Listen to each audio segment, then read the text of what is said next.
Oy! Mga master kong malalakas, narito na naman kayo. Okay, so naghahanap po siguro kayo, baka lang, malay mo naman, ikaw naghahanap ka ng tinatawag nating pangmalakasan na goma. Kasi karaniwan mga ginagamit nating mga goma kung tayo ay nagte-trail, kung tayo ay nag-downhill, kung tayo ay mahilig sa mga graba-graba, sa mga masasalimuot na trail.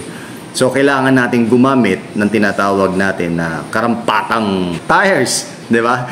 Ba't ba nawawala ako? Karampatang tires, di ba? So hindi tayo kasi pwedeng gumamit kapag tayo ay nagtitrail, kapag tayo ay namumundok, hindi tayo pwedeng gumamit ng tinatawag nating mga fast rolling. Hindi tayo pwedeng gumamit ng mga cross country na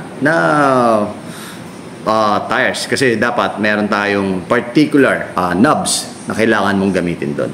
Gaya ng ano nga ba yung sinasabi ko? Dito sa CS168PH, meron silang binebenta dito na tinatawag nating mga pangmalakasan gaya ng swalb. Okay. Paano mo nyo sinasabi yun? Swalb, swalbe.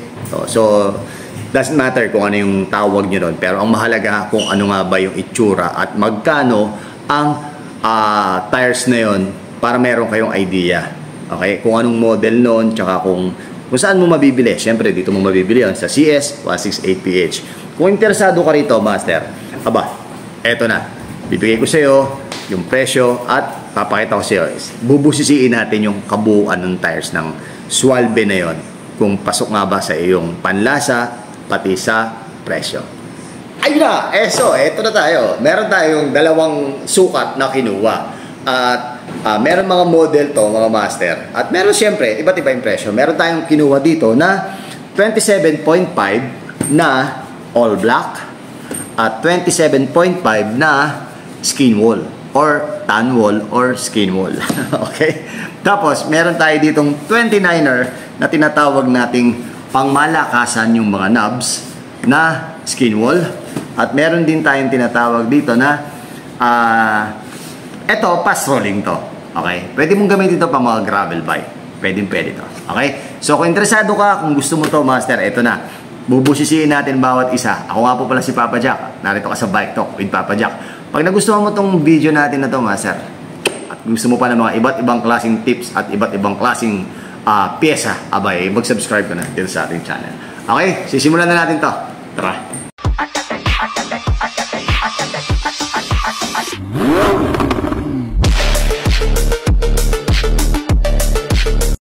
At eto na si 27.5. Eto na mga master. Si swalbe. Swalb o swalbe. Okay, ito tinatawag na Racing Ray. Okay, si Racing Ray. Okay, nakikita nyo naman siguro yung itsura niya, di ba? Nakikita nyo yung specs. Kasi ako hindi ko na nakikita. Hindi ko na siya nakikita. So, bubuksan natin siya para makita nyo yung thread mismo ni swalbe. Okay, para makita nyo yung itsura. Pero dahil hindi ko siya mabuksan, yun. Ito. Para makikita nyo, para meron kayo idea dun sa thread pattern niya. Okay? Yung thread pattern ni swalbe. Ito si swalbe Racing Ray. Kasi ako ang gamit ko, si Racing Ralph. Ito si Racing Ray to. Etong 27.5 na to mga master. Actually, kaya ako sinasuggest sa inyo na tong ganitong swalbe na folding ang pwede nyong magamit pagdating sa inyong mga gravel bike or sa inyong, kung kayo ay naka 650B, pwede nyong magamit to. At the same time, kung kayo ay naka 27.5 na MTB, pwede nyo rin magamit to. Bakit? Kasi napakagaang niya. Okay? Papakita ko sa inyo yung thread pattern niya. Ito yung thread pattern niya ni Racing Ralph. Napakagaang nito, mga master. Okay? Tapos, ito yung nakalagay sa likod niya. Okay? So, basically, etong ganitong Racing Ray na to, nagkakahalaga siya ng mamaya, sasabihin ko sa inyo kung magkano yung presyo ng lahat na to. Okay? Ito yung details sa likod. Basahin nyo na lang yung details sa likod. Okay? Okay? Tapos, ito yung nasa harapan. Okay, para at least may idea kayo kung ano yung bibilin yung goma. Alright, so since nakita nyo na to, punta naman tayo ngayon sa isang klase niya, yung 27.5 na skin wall. Alright? At ito naman ngayon, si Schwalbe Nobinic. Okay?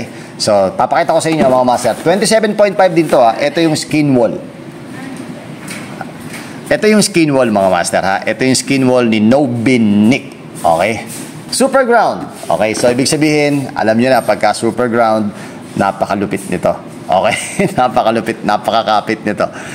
So, 27.5 mga master. Okay? By 240. Okay, 2.40. Okay, so puntahan na natin, silipin na natin, inspeksyonin na natin yung kabuuan niya. Kung may inspect natin. Yan. May inspect natin. Okay, okay, may inspect natin. Inspectin na natin. Hindi ako nakapagsalita kasi, di ba? Tinuturo sa akin yung presyo. Hindi ko kasi makita yung presyo. Ang ganda nito. Oh, grabe oh. Kahit, alam nyo mga master, kahit ganito tong itsura nito, kahit ganito siya laking tingnan, magaang pa rin siya. Sobrang gaang pa rin niya. Diba? Sobrang gaang pa rin niya. Lahat naman ng Schwalbe, mga folding na ganito, mga ano to mga tubeless ready. Diba ate? Okay, so mga tubeless ready na yan, mga yan. So wala ka nang problemahin kung gusto mo mag-tubeless. Kung gusto mo mag-tubeless, o pwede ka rin mag-inner tube. Okay? So ito yung gilid niya. Pakita ko sa inyo. Kita nyo naman, super ground. Ibig sabihin, sobrang kapit niya kapag kayo ay nagtitrail. Dahil, bakit? Ito ay, tingnan nyo kung gaano kalaki ang mga knobs niya. Napakakunat nito mga master ha. Napakakunat nito pagdating sa mga flat roads. Pero kung gagamitin nyo to pang downhill, pang bundok, pang ahon, pang baba, ay nako, reliable to. At the same time, napaka gaang nito para dun. Okay? So, ayun, ito yung harapan na makikita nyo. Ang bentahan nito mga master is per piece. Okay? So, ito yung 27.5 na skin wall. At ito naman ang 27.5 na racing ray na all black lang siya. Alright? So, sunod naman natin yung 29er natin. Alright? Ngayon, ito naman tayo sa tinatawag nating 29er. Yung 29er na super ground. Ito ang tinatawag na weak wheel. Ito si weak wheel mga master gawa ni Schwalbe. Evolution. Okay? So, kilatisin din natin to. Buksan natin kung ano yung, kung prefer nyo ba ang itsura niya, kung prefer nyo ba yung knobs niya. Okay? Simulan na natin itong baklasin. Okay. Tingnan natin. Okay. Nanggugulo lang ako dito actually mga masters. Sa mga bike shop, nanggugulo lang tayo. So, shoutout nga pala muna natin mga kaibigan nating mga follower natin, syempre. Si Master Tenchi, si Smile, ayan. Sila Master Paul, mga Papa Jack classmate natin. Papa Jack and Friends, parang Lot and Friends lang, di ba? So, eto na yan. Weak Wheel or Wicked Wheel. Depende kung paano yung babasahin. Basta pangmasa, Wicked Wheel. Pagka medyo social, Wick Wheel. Okay. Tubeless ready rin to mga master, ha? Super ground. Pareha siya ni Nobinic. Okay? Nobinic. Grabe naman yan. Ito, kung mapapansin nyo, since 29er siya, ang sukat nito ay 29 by 2.40 rin actually. Tapos mas malaki lang ang knobs. Mas malaki ang knobs ni Nobinic. Kasi yung gilid niya mas makakapal, 2 piraso lang. Tapos etong si Wicked Wheel 4 pero maliliit. Tapos yung knobs niya rito sa gilid hindi masyadong nakaumbok, naka-slide siya kung mapapansin niyo yan, oh. 'Di ba? So ito si Wicked Wheel, kung gusto mag 29er at medyo hindi ganun kawasak yung knobs niya na pwede mo pa rin magamit sa flat roads, okay na okay naman to mga master. Okay? Ito yung skin wall type niya. Okay? Okay, ayun, nakita si ate sa tumatawa pa, oh. Ayun, oh. So, ayun. Magkano nga ba to? Mamaya, sasabihin ko sa inyo, mga master. Ito yung makukuha nyo, master, ha, kapag ano. Pwede to, nakakabili nito ng isang piraso, pwede rin dalawa. Ang hindi mo lang pwedeng bilhin dito, kapag ito ay kalahati. Hindi siya pwedeng bilhin ng kalahati. Kailangan isang buo siya. Okay? So, pupunta na tayo ngayon sa isa pang 29er natin. Alright? Ito naman, ang sumunod sa listahan ni Swalbe. Okay? Ito, ibang-iba to doon sa karaniwan nating nakikita na pinakita ko sa inyo kanina. Si Nobinic, si Racing Ray, at saka si Wicked Wheel. Ibang-iba siya. Pero Swalbe din ang may gawa sa kanya. Si Swalbe o Swalbe. Okay? Ito ay tinatawag na Thunderbird. Thunderbird. Thunderbird nga ba? Oo nga, Thunderbird nga. Grabe, hinabo na ng mata ko. Thunderbird. Ang sukat nito mga master is 29 by 2.10. Okay? Dito pa lang makikita mo na kagad na fast rolling siya. Pwede nyo itong magamit sa gravel bike nyo. 700C. Pwede to. Napakaangas nito. Tapos naka-tan wall pa siya. Okay? So, let's go. Buksan na natin to. I-unbox na natin to. Unboxing na natin tong Swalbe na Thunderbird. Okay? Mura lang ba to mga master? Malalaman natin kung mura to o hindi. Karaniwan kasi yung mga ginagamit natin na mga pang gravel bike natin, pang touring natin is yung mga, alam mo yung karaniwan na common, di ba? Gaya ng mga Pana Racer, gaya ng mga Chaoyang. Pero ito mga master, subukan yung gumamit din ng ibang mag-explore kayo sa ibang brand. Kasi maganda yung mga ganito, nag-explore tayo sa ibang brand. Nakakagamit tayo gaya ng mga Pirelli, Vittoria, yung mga ganyan. Explore natin kasi hindi lang naman sila ang isa sa may pinakamagagandang brand pagdating sa gravel tire, the same time sa mga touring tire. At meron din mga ibang player na hindi napapansin pero napakaganda ng kanilang mga reviews at napakaganda ng quality ng kanilang mga tires. Gaya ng gamit ko na Racing Ralph, yun ang gamit ko. So, ilang taon, mag-iisang taon ko na rin siyang gamit. So, napakagaang, wala akong problema sa kanya at wala pa akong planong palitan kasi napakakapal pa niya. Okay, kahit nakakailang hundreds of kilometers na siya. Okay, so dito, soft. Okay, tubeless ready rin to mga master ha. Napaka-soft at ang liliit ng knobs niya. Sa gilid, ito yung pangkapit sa mga gutter, which is the best na to, yung mga ganito, para hindi siya ganun kabigat.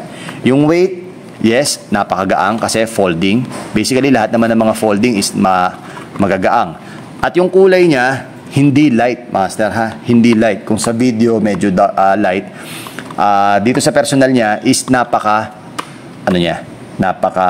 dark. Kaya ang gandang tingnan. Skin wall talaga. Yan yung kulay ko. Tsaka yung kulay niya halos magkapareho. Diba? So, ayun. Magkano nga ba to, master? Sige, papakita ko sa inyo at sasabihin ko sa inyo yung presyo pagbalik natin. Okay, eto na. Okay. Sasabihin na natin. Price reveal ng mga racing na ganito. Ni Swalbe na tires. Okay? Pero bago ang lahat, maraming salamat muna sa ating mga followers, sa Papa Jack classmate, Papa Jack and friends. Abangan nyo, meron tayong gagawing ride. Salamat nga pala kay Sir, Arnel, yung organizer natin, dun sa pedal app. Maraming salamat, Master, at nagustuhan nyo ang Stingray Therapeutic Spray.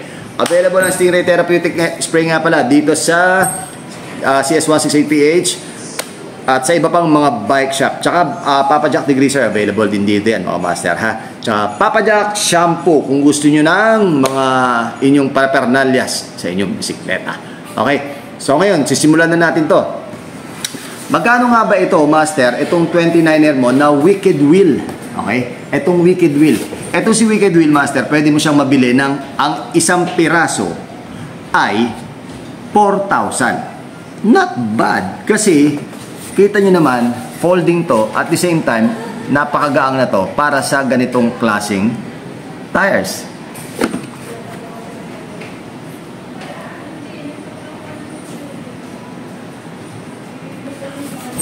At sumunod naman, syempre mga master, itong isang 29er, nasa yung 29er. Itong isang 29er na tinatawag nating Thunderbird.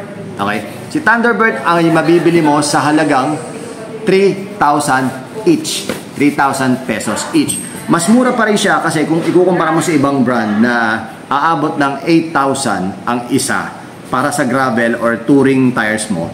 Ito, si Thunderbird, napaka ganda ng knobs, napakaganda ng tread pattern niya. At the same time, legit yung skin wall talaga. Hindi siya mukhang, alam mo yun, mukhang chippy pie. Siyempre, gawa ni Swalbe yan, or Swalb. Nasa yun yung kung ano tawag nyo. 3,000 para dito, master, isang piraso. Dito mo lang mabibili yan sa CS168PH. Okay? Tapos, ito naman tinatawag natin si Nobinic na 27.5. 27.5 na 2.4 na tires na skin wall. Ang halaga nito mga master ay 4,000 pesos each din. Okay? So, ito 4,000, ito 3,000, ito naman ay 4,000 para kay Wicked Wheel. At syempre, ang huli natin, itong C27.5 na Racing Ray. Ang halaga nito mga master ay murang-mura lang to. Kung di ako nagkakamali, ito ay 1,500 lang ang isa. Alam mo, parang katulad to ni Racing Ralph. Halos kapareho siya ni Racing Ralph. Napaka-the best nito mga master. 1,500. Sa 3,000 mo, meron ka ng dalawang ganito. Napaka-the best ito. Kaya kung ako sa inyo, kung budget lang kayo o mid-range ang kaya nyo, magganito na lang kayo. Racing Ray ni Swalbe. Okay? Ayun lang mga master. Maraming salamat. Hanggang dito lang tayo. Kung meron kayong gustong tanong sa atin, MWF meron tayong live sa TikTok. 9 onwards, 1 hour lang yun, meron tayong topic everyday. Tapos, kung gusto nyo sumali, meron tayong first 100 sa GC natin. Papa Jack Classmate, type nyo lang sa Facebook, Papa Jack Classmate, at mag-join lang kayo doon. First 100 lang ang tatanggapin natin. So far, nakakailan pa lang 30, 35. Kabubukas lang natin noon isang araw. So, pasok lang kayo doon para sa mga newbie, para sa mga beginner nating kaibigan, at sa ating mga pwede nating maitulong sa kanila. Okay? Si Master Tenchi ang ating Sergeant at Arms doon since mga Papa Jack Classmate tayo. At paalala ko lang, pagka pumasok kayo sa ating TikTok, huwag niyo akong tatawaging boss, huwag niyo akong tatawaging idol. Tawag niyo na akong Papa Jack. Ayos na sa akin yan. Maraming salamat. Alright? Palagi tandaan. Mahirapan pero di susuko. Ako po si Papa Jack at narito ako ngayon sa CS168PH. At palagi nyo rin tatandaan ha, humingi sa Diyos ng gabay sa ating paglalakbay. Maraming salamat.